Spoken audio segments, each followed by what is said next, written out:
it's Maddie Green, and in today's video I'm teaching you step-by-step tutorial in under 10 minutes to make the viral jean frame. Let's get it. Supplies you need for this project are jeans, a frame, and some scissors. I've had these jeans for a while from Goodwill. I was originally going to use them for my sewing machine to make like some cute scrunchies, so they were just sitting in my closet. This frame I've also had for a while. I used to have a print in it on my gallery wall, but I believe it's from Michael's and it was definitely under $5. Scissors are actually my kitchen scissors, and they're made to even cut through bone, so they worked very well for this jean cutout. The first step for this project is to take the glass out of the frame. It took me a while to figure out how to pop it out, but once you pop it out, you're good to go.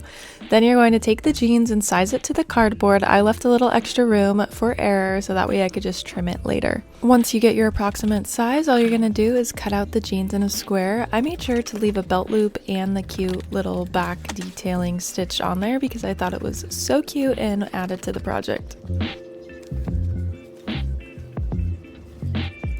Once your jeans are cut, you're going to place the frame on top of the jeans to make sure it's the size you want, and then you can trim any excess off. Once you get a good size, you're going to put the cardboard back onto the frame and attempt to get the little black things that hold the cardboard on back to the cardboard. So you're going to have to press really hard, but this is going to get it to stick into the frame. I messed around with mine for a little bit until I got the perfect size, cut some excess off, and then just kept messing with it until I got the fit that I wanted.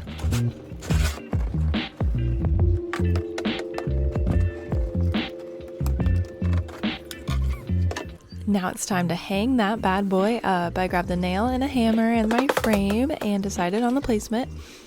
There was another place that would have been cuter in my house, but I kind of wanted this more functional by the door so I can always make sure like I have my keys and my sunglasses on my way out, and it adds some visual interest as you're leaving the house. So I think it's the perfect placement and I love where it ended up. All done, there you have it, 10-minute easy craft. Thanks for watching.